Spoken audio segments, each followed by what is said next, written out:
All right, so it's been a few months since we started this podcast and since we got into the affiliate marketing world with making money online. And after some trial and error, we're here to share what's worked for us, what hasn't worked for us, and what we would do differently if we were starting over from scratch.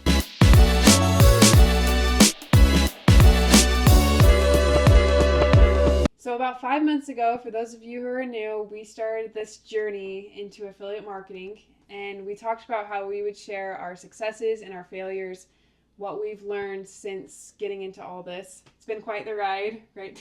It has, yep.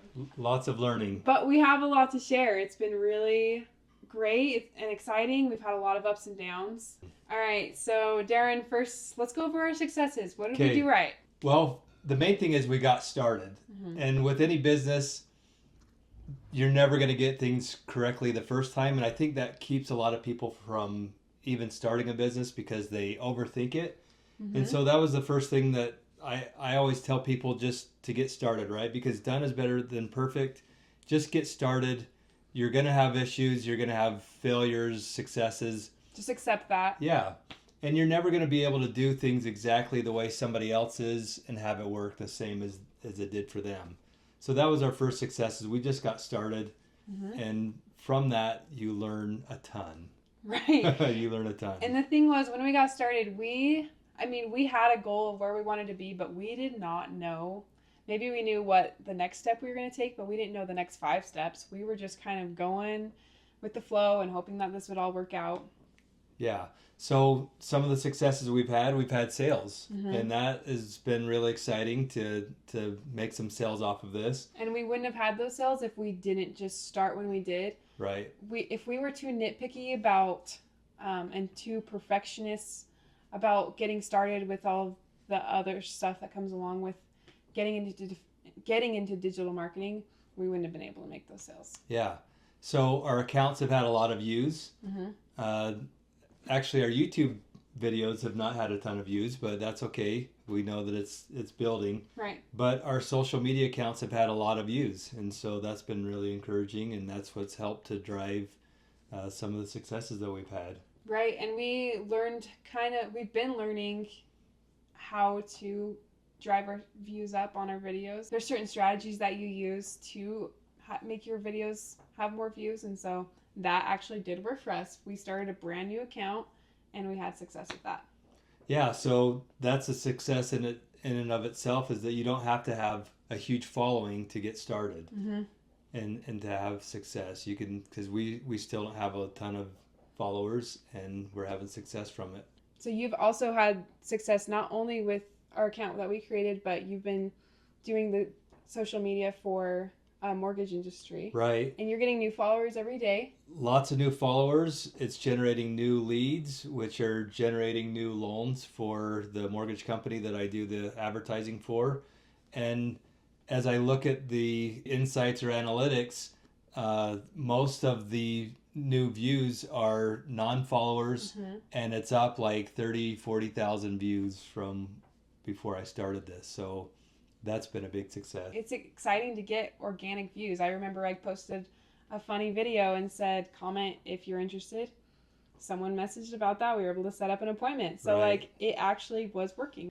Okay, so now let's talk about our fails. What went wrong for us? Well, I think when you start into something new, there's this period of chaos, right? Where you really just don't know what you're doing. Everything, your mind kind of gets in a fog. You're just guessing. You're just guessing. And as a lot of people would say, we were throwing mud at the wall and hoping it would stick. Right. And some of it did stick, right? But then you don't know like why it stuck, and so we're like, hey, this one did really well, but we don't know why. Yeah, so. Just stabbing in the dark. We have no idea why certain things are working. And so that's been one of our big fails, is that we started into this just trying to copy other people. Hey, they did this and it worked. I'm going to try it. Well, mine failed, right? Sometimes it worked, sometimes it didn't. And so that was one of our fails, is just not having a strategy. And it really was just because we were so new and we're just trying to duplicate what other people are doing. Right. We kind of picked a niche that we didn't have a lot of knowledge about. And so that kind of was a reason we were throwing the mud at the wall, because And we I didn't think it know was what to too post. general. Yeah. It was too general of a niche. And it's also one that is heavily saturated. We picked the wealth niche, and we were trying to make content. We got inspiration from other pages and then made our own content, which is a good practice to use, but I think we were doing it in the wrong way. Yeah. And so we weren't getting a lot of interaction with our audience. There weren't any comments on any of our posts. We got one comment, and it was like really random. And so no comments means no people clicking on your lead magnets. No one's buying your product, because we're hitting the wrong audience. They're people that aren't interested in it. Yeah.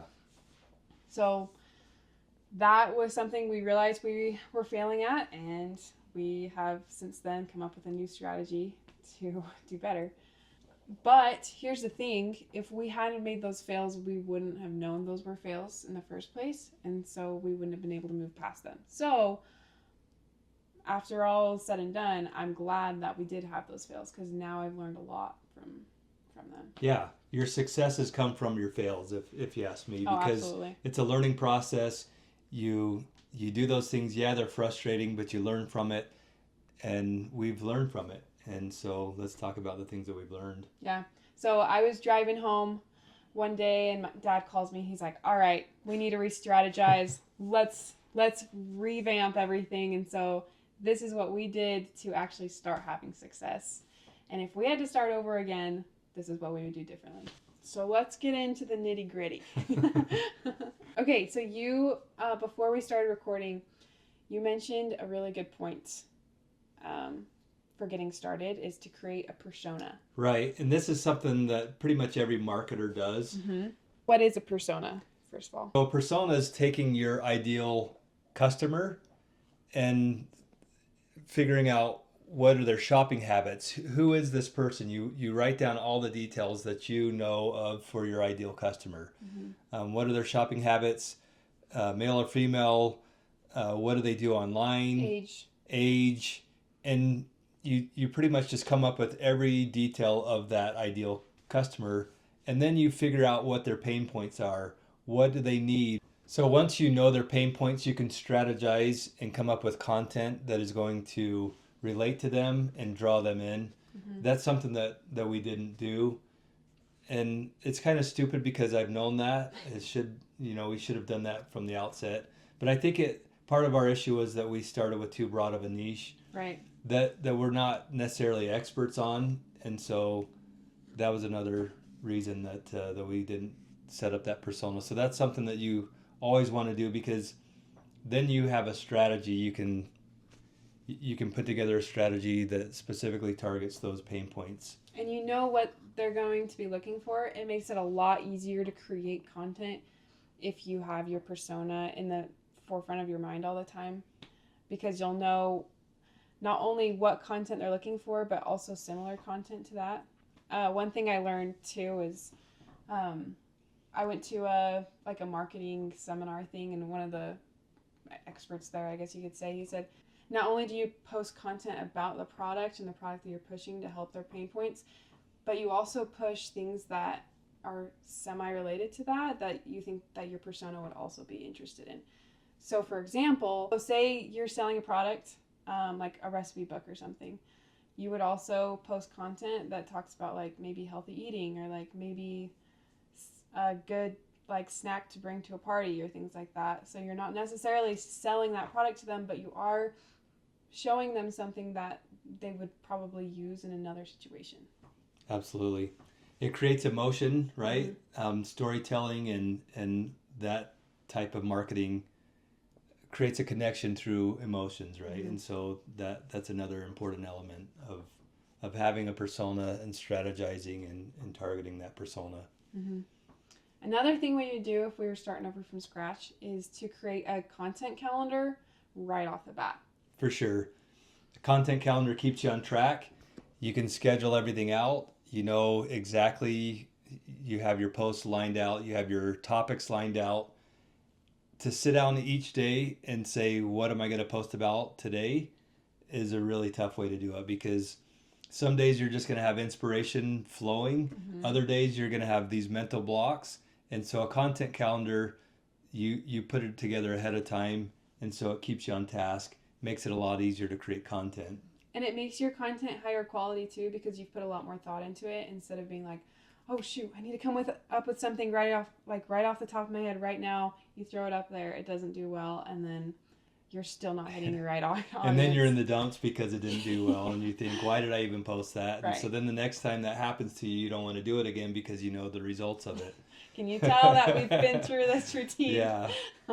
So another thing that I would do differently is I would pick a niche or a topic that you can talk about all day to someone, that you can just go and go and go and go. So for me, I really like fitness and exercise. And before, the niche that we were trying to use was the wealth niche. Well, I decided to kind of switch gears and use the health niche. And so it makes it a lot easier to create content because you're able to just either film stuff. If you're doing a face forward account, you can just film stuff you're already doing every day. And you also have had a lot of experience with that. So you're able to connect with your audience more on an emotional level because you can share your own personal experiences and they're going through those same things too. And so that is how you reach your target audience, is because it's something that you already have a lot of knowledge about. Yeah, and creating those connections is what gets people to want to interact with you.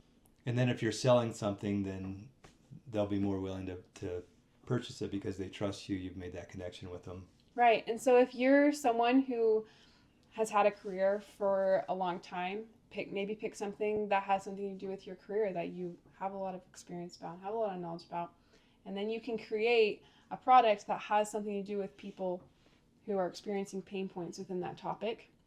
And if you maybe are like me and you haven't started your full career yet, pick something that you just enjoy doing, maybe a hobby, because you can always find ways to make money in any industry. So even if it is a hobby that you have, you can still make money within that niche. So before we started filming, Darren, you talked about how it's important to digest content as a creator instead of a viewer. Can you tell us a little bit more about what that means? Yeah, so it's easy when you get on your phone and you start scrolling through your news feed. Most people digest that content as just a regular viewer, as entertainment. You know, you're looking for the dopamine hit, whatever. But as a content creator, you have to learn to digest content as a creator. And so you go through and you critique posts that do well, posts that don't do well, and mostly focus on the ones that do well, right? And so you look at their hook. What was it about their hook that grabbed all these people's attention? Basically going through and critiquing everything and seeing why that post got so many views. And when you learn to digest content as a creator, then that helps educate you, and you can take their successes and then modify that for your particular niche. Because a lot of hooks, a lot of these ideas are interchangeable with different industries and different niches. And so as you learn to do that, critique and figure out, kind of reverse engineer what made that post do so well, then you can apply that to your niche and have similar success. Right. So things that you're going to look for is the interaction with their posts. Were they like optimistic comments that were asking for more from them? Like Darren said earlier, what was their hook? How many views did they get? Maybe if you made a reel, what sound were they using? What formats did they use? All of those things are components that make a good post that will bring in the right audience for you. Yeah, and all that interaction, if you're able to get that same interaction, then that's going to help push your posts out to more people, get more views, and have more success. So if you are stuck on creating content, maybe you have already picked your topic, but you don't even know where to start. Something I learned is that it's okay to go on YouTube, go on Instagram, TikTok, all of those social medias, and scroll, like Darren said, look through what they're doing and critique them. And then just make your own version of it. It's not like it's plagiarizing. It's just making good information available to your own audience. So the idea of it is you grab all of this good content that's out there. You don't need to try and come up with your own.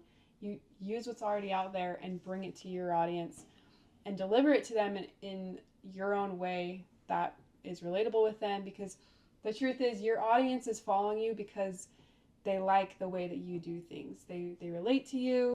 They appreciate the way that you deliver your content. And so just modify something what someone else has done and use that as an idea. You can also come up with your own content from scratch, but if you are ever stuck, that is a really good go-to way to create content and reach people organically. I would say that this is similar to when we were talking about the print-on-demand t-shirts.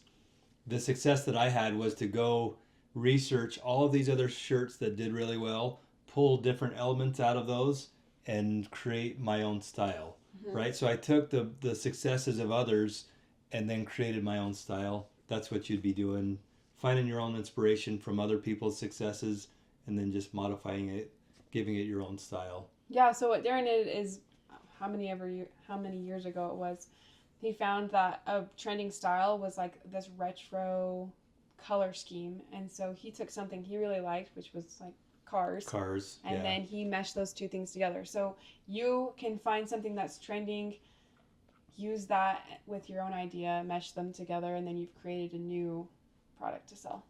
In a nutshell, those are the failures and successes that we've had. That's what we would do differently if we were starting over. And honestly, we'll probably end up making another one of these in the future to share more of our successes and challenges. And so if you are just getting started on this, try it out. If you've been following with us for a while and you're doing the same things we're doing, share some of your challenges and successes in the comments below. Don't forget to like and subscribe, and we'll see you in the next episode.